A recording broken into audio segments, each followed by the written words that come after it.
According to our college class survey, 50% of students believe that college is too expensive.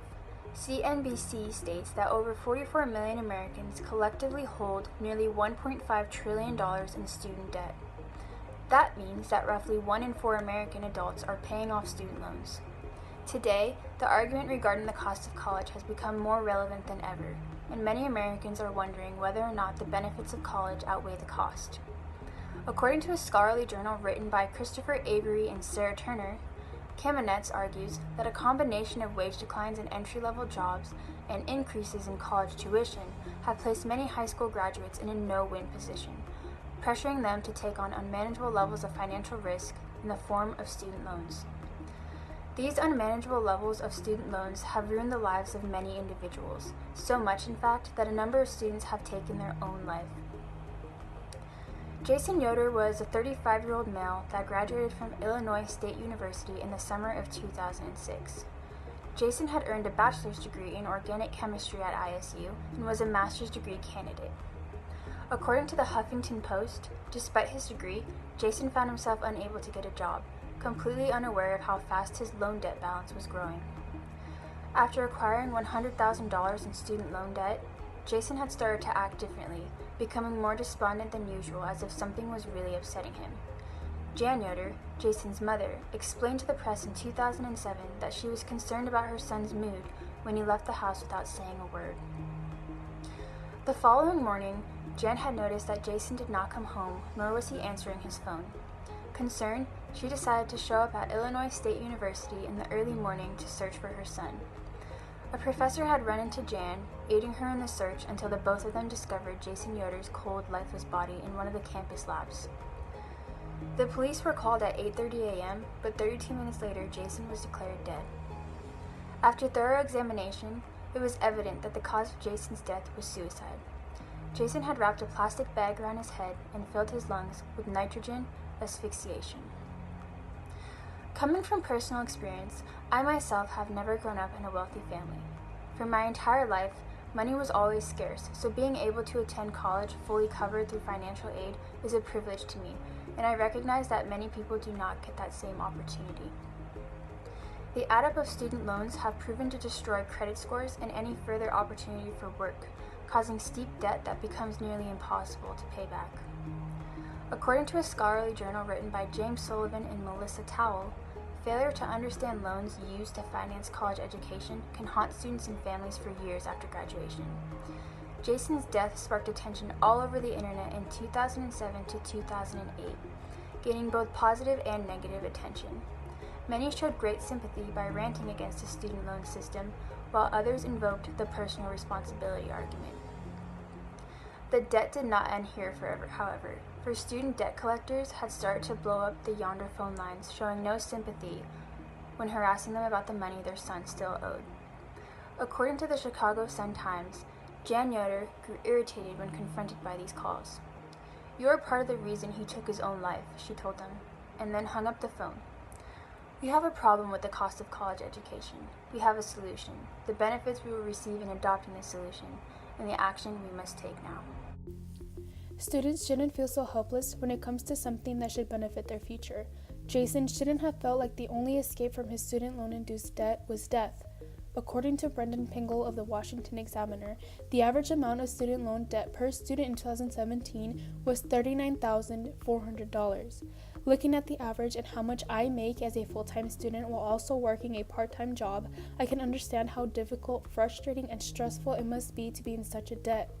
Higher education should be something that any person that wants to take it seriously should have access to, no matter the amount of money they make. The online article, "Should College Be Free?" reveals that the 2012 and 2013 school years saw about 10 million students take out a student loan to pay for their college tuition. This amount of students taking out student loans proved to be a 66% increase from the amount of students taking out loans only 10 years prior. The cost of tuition is increasing at an alarming rate, and students are finding it harder to keep up. In their journal, Redefining College Affordability, authors Godric Rabb and Kendall expressed that in an effort to be able to afford a higher education, some students now must work while also borrowing money. Being put in this situation is difficult and stressful for a full-time student since they must balance attending school and completing schoolwork, while also having time and energy to successfully go to work. Again, as a full-time student, in order for me to afford to continue my studies, I need to work a part-time job, even though I already receive financial aid. Days and weeks seem endless, and as time goes on, it becomes more and more difficult to be able to afford schooling as well as basic necessities like housing and food. Mental health does seem like less and less of a priority as the amount of bills and loans to pay piles on. To put it into perspective, the minimum wage in Nevada is $8.25. If a full-time student works 40 hours a week and there are 4 weeks per month, that student will only make $15,840 per year.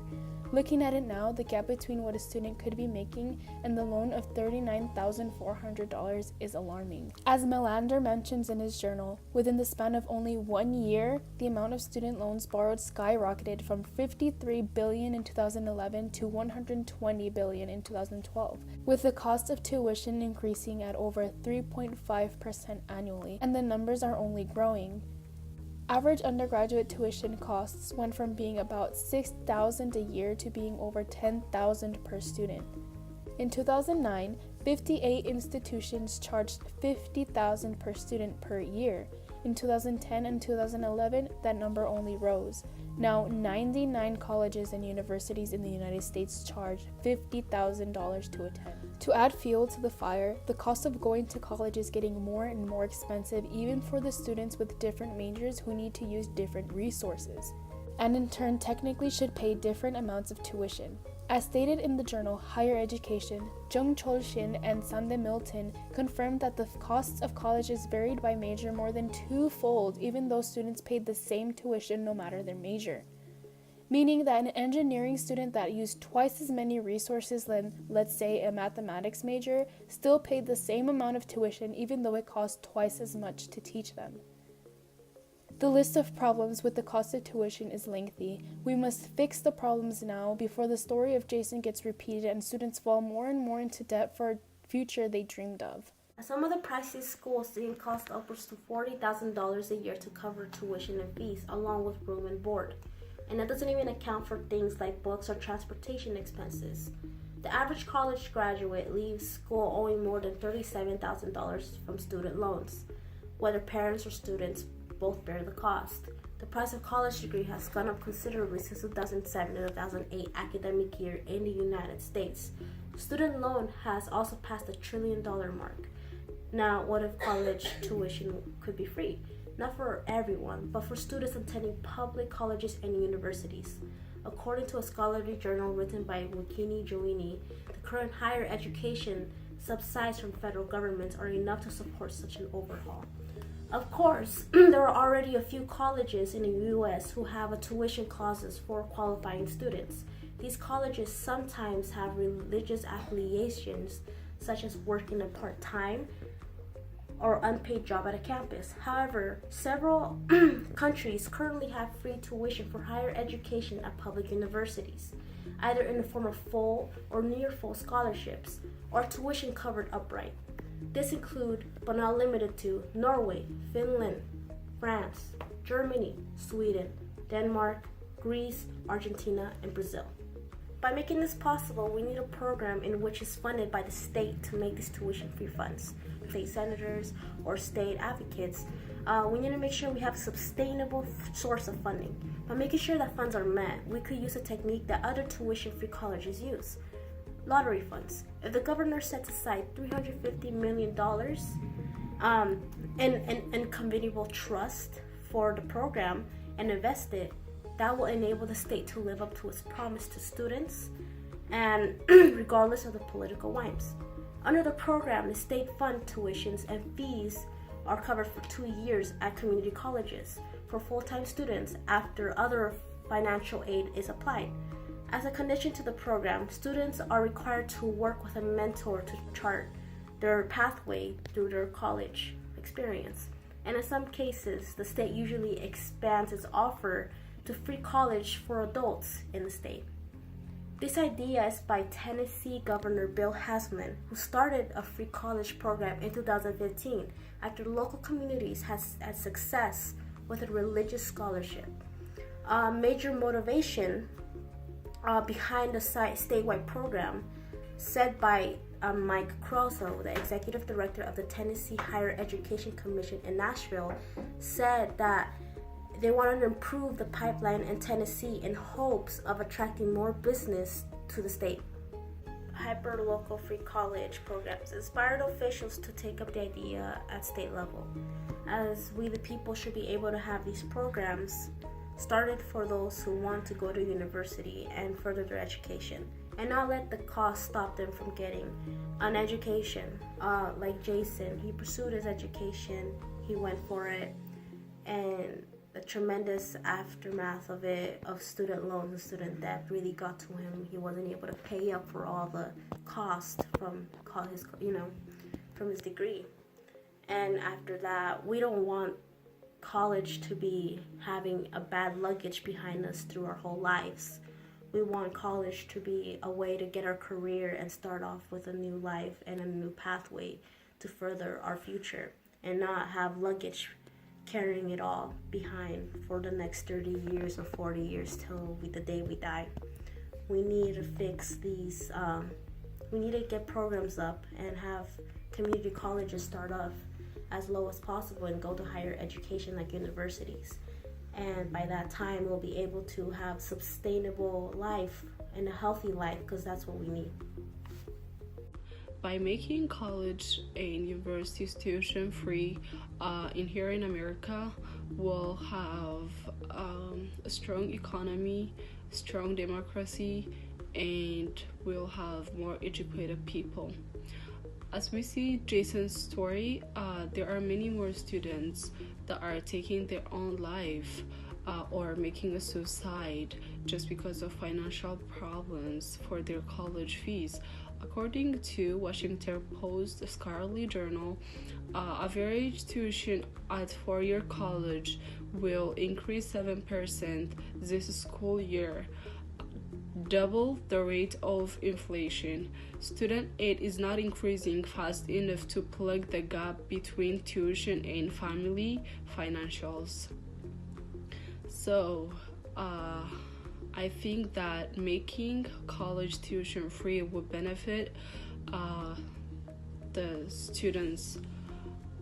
In addition, there are a growing number of older students entering college, and those students have a family, and the family needs support. And I think every student would like to finish their college education without concerning about financial problems. The first benefit that I see is students wouldn't drop their classes because of financial problems. Also, some students wish to finish their degrees at the field that they want to work for the future, and sometimes if they don't have the financial support that they need, they will be forced to drop their classes. Also, if the cost of college does not reduce, students will be forced to drop their classes, and when they drop their classes, they wouldn't be able to achieve the goal that they want to achieve for the future. In several European countries, there are many countries that offers free college education for their students, such as Germany, Norway, Sweden, and Turkey, as well as there are some states in United States that offers free college education, such as New York and California. The second benefit that I see is every student will have opportunity to attend college. The benefit of lowering college tuition include the fact that higher education is often standard job requirements in many fields, but also the lower tuition cost costs increase the accessibility of education, which in turn creates social mobility that is often beneficial to the economies. Sometimes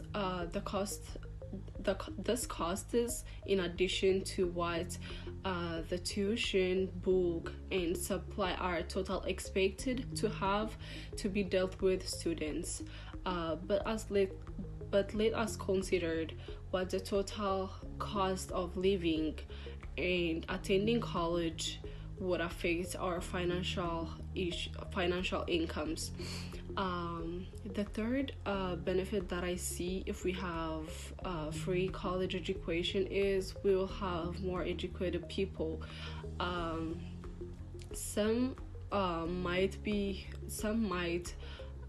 The average American should not have to pay for students from wealthy families to go to school, but certain things should be guaranteed to all American, or like for the people that cannot afford any payment for school. They should have college free opportunity, and the other benefit is if the public is actively investing in the future of country through enable education opportunities for the people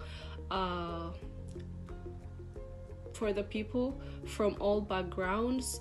Additionally, public or government fund are normally paid back through the tax system once the student have graduated from their standard works. The cost of attending an institution of higher education, including not only tuition and fees, however, but also book and supplies, transportations, and personal expense, and sometimes rooms and boards have so many financial expenses. Also, tuition and fee generally are substantially lower at public institutions than the private ones. The other student costs are about the same. In conclusion, it is clear to see that we have a problem with the expenses of college education in America. We have a solution, the benefits we will receive in adopting this solution, and the action we must take now.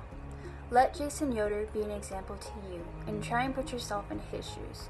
What would you do if college debt controlled your life? It's time to make a difference because any one of us could end up like Jason. New York and California exemplify that free college is possible. We need to expand a free secondary education system nationwide, so take action. Talk to your state officials and anyone that can make the difference. Jason Yoder will not be around to see the change that can happen, but the future generation will be. College loan debts are getting out of control. If we work together as a country, we can change education in America for the better, one step at a time.